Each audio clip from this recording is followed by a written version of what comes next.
આજે અમે ખાઈશું લીલી હળદરનું શાક.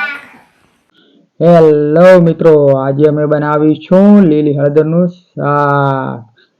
જો મિત્રો તૈયારી કરી નાખી છે અને લીલી હળદરને પાણીમાં ધોઈને સાફ કરી દીધી છે અને હવે અમે ચાલુ કરી દીધું છે લીલી હળદરને છીણવાનું. અને અમારા ટાબરિયા પણ કામે લાગી ગયા છે.